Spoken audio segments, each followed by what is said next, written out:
So what's up, kamusta? Ayos ba tayo dyan? So nandito ulit tayo sa may FKM Motorcycle Philippines. Para sa update natin, meron tayong bagong kulay para dito sa may Fyro 175. So umpisa na natin. Sulit nga ba itong motorcycle na to? Ayos na ayos siya. Better hit the gas for a minute, no cap, no limit. I attack till I finish that track, then I get it. Got my cash all liquid, never pass my limit. Too fast when I'm spitting, read it back, now they get it on. Flipping that switch as I'm hitting these bars like a gift. I spit like I'm sipping gold bars, and these kids, no kidding. I've been winning this and getting my best life dinner while I'm hitting on a mission. Ooh, spicy, I know they like me, but I got a wifey. She be real nice to me, no one works like me. Got a different mindset, my rate is pricey.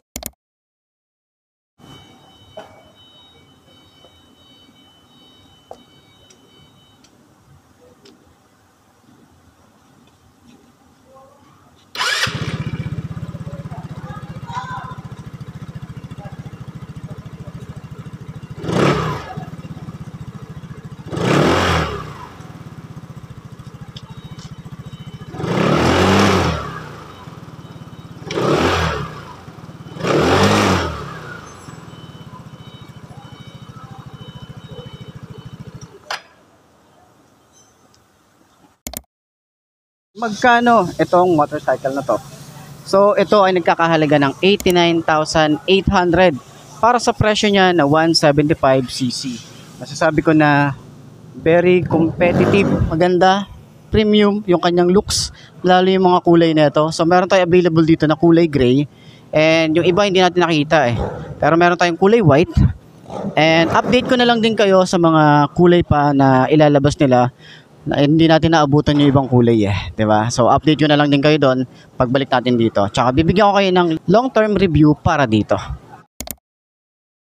Got a different psyche, ooh, lyrics are icy. Living life nicely, very precisely. Living divinely, manifest wisely. All I know is that I've been living for the sightseeing.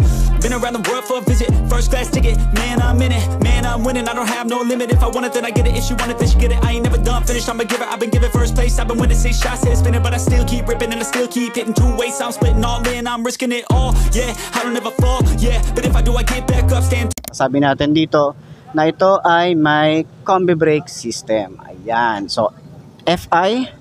So syempre dito is meron tayong maliit na windshield. Marami kasing nagsasabi na kamukha siya ng Aerox na version 2. Pero kung nakita nyo o napanood nyo yung ating side by side ng Aerox version 2, masasabi ko na medyo may pagkakahawig pero malayo. Siguro pag tinanong kayo kung ano yung itsura na to or sa first impression, masasabi natin, oo nga may pagka Aerox. Pero pag binusisi nyo side by side ng Aerox, ang layo ng datingan niya. So yun na nga, tuloy na natin yung ating walk around. Yung ating projected valve na LED rin yan. Ganda ng style parang sa motor natin. Daytime running light. Ganda ng style dito. Gusto ko yung datingan niya. Dito naman yung ating signal light. So dito pa lang naka LED na siya. Meron tayo rito ang telescopic fork. Maganda yung kanyang front fender. Meron siyang parang carbon fiber finish. Naka single disc brake tayo rito. Naka dual pad caliper. At tubeless na rin itong tires niya. And yung size dito is 180 by 14. So Yuanqing yung kanyang brand. Para sa kanyang ignition key ay disusi pa rin naman to. Dito pa rin binubuksan yung ating seat. And then yung fuel. So try natin yung fuel. Okay, very responsive naman yung ating fuel. So hindi na natin kailangan ng susi para ma-open natin yung cap. And then medyo malalim. Ito yung ating daliri. Gaganyan natin yan. So medyo malalim siya kung susukatin natin yung cap natin. Kasi may mga nagsasabi baka daw mabasa or mapasukan ng tubig. Hindi siya mapapasukan dahil nga malalim siya. Yung ating susi, ito yung itsura. Ganda rin ng style. Gusto ko yung style na ito. Then, yung ating seat, dito rin binubuksan. Tapat nyo siya sa seat, then ma-open na yan. And then, ito yung tsura ng ating seat. Ganda ng style dito. Meron siyang pa-heart shape. May mga stitches. Malambot. May design siya dito na stopper. Dito rin sa ating OBR. Yung kanyang foam. Dito banda sa dulo, medyo manipis siya. Pero pakapal hanggang dito sa ating rider. So medyo hindi tayo bukaka dito, no? Ating handlebar Ayan ang itsura, maganda rin yung style, yung ating side mirror, padahon yung style niya. Ayan. And then on natin para makita natin yung panel gauge. Ayun. Okay, makikita natin dito yung clock, speedometer, odometer, fuel gauge, and then RPM. So, sa mga switches niya, masasabi ko na looks premium siya. Hindi siya nagpapahuli pagdating dun sa mga switches na ginagamit ngayon. Ordinary plastic siya, pero maganda yung quality. Okay? So, dito meron tayong kill switch. Dito naman yung ating park light, headlight, and then off. And then yung electric starter. So, dito naman sa side, meron tayo ritong flasher. Yun ang flasher, oh. Then, high and low, signal light, and busina. So, busina check tayo rito. Beep! Ganun siya. Beep! Medyo brusque yung motor, pero papalitan ko yung ating busina. Medyo hindi siya bagay eh. Ganda ng motor, pero parang mabait lang yung busina niya, di ba? So, yun na nga, sa levers, maganda rin yung quality. Sa grip, maganda, makapit, mataba din. Tapos yung throttle niya, mababaw. Ayan. So, same lang din dito sa kabila. Yung design dito, meron siyang parang carbon fiber finish. Gusto ko yung datingan ng kanyang extension ng paa. Hindi man siya ganun luwag or ka-extend ng ating paa rito compare sa mga nakita nating Venture. Di ba may extension siya? Ito, komportable ng ating paa.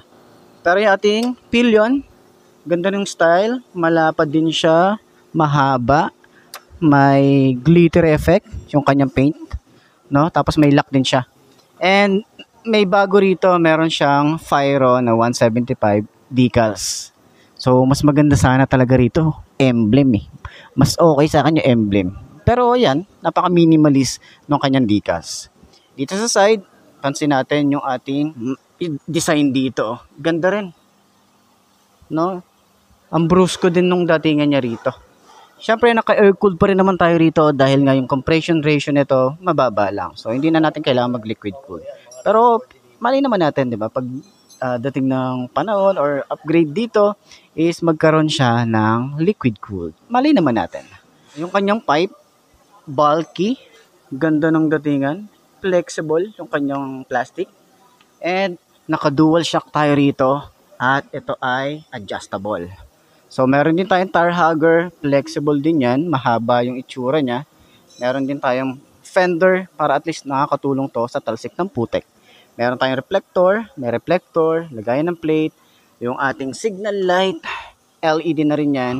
Yung ating tail light, LED na rin yan. May plate light pala tayo rito.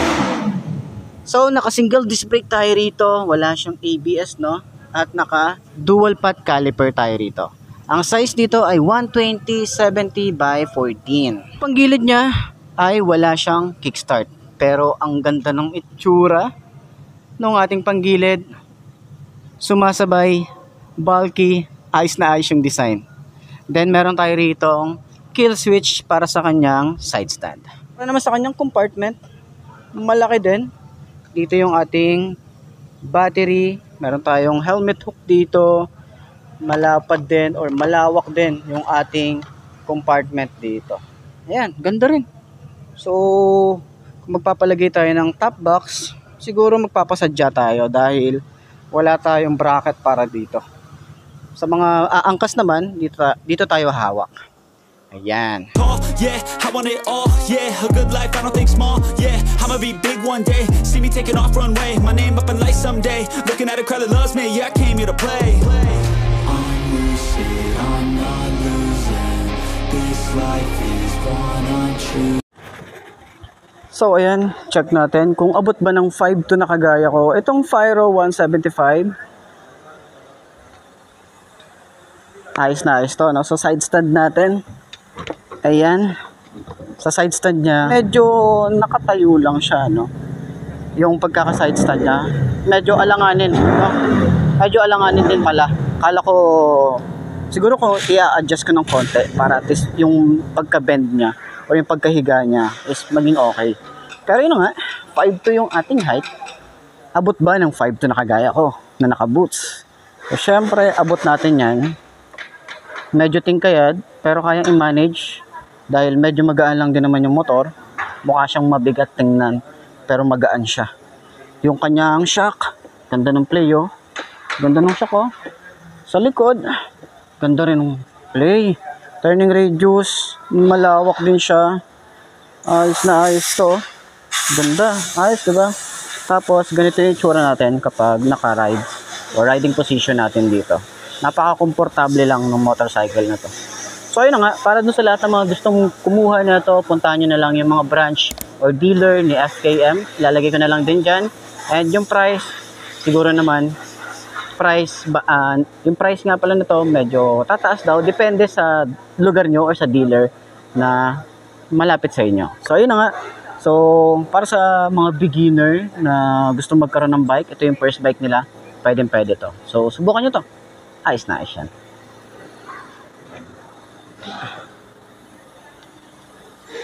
Kamusta yung kanyang design? Para sa akin, yung design niya sumasabay ngayon sa mga motorcycle na talagang naglalabasan, no?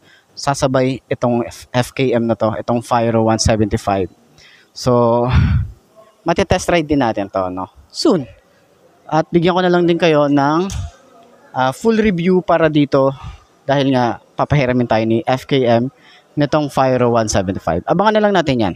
Okay? So, yun lang mga best, no? Ito na ba ang motor na babagi sa'yo? Kung ito na nga ay markahan mo na at mag-subscribe ka na sa aking YouTube channel, i-click mo na rin yung notification bell para updated ka sa lahat ng videos na upload natin. Dito araw-araw sa laging tatandaan, wala sa brand ng motor ang tatagal yan. Hindi na sa pag-aalaga mo yan, tatagal yan, ayos na ayos yan. So, kita ko na lang ulit tayo bukas. I'm Mark D. Ciao. Maraming salamat sa inyo. Bye-bye!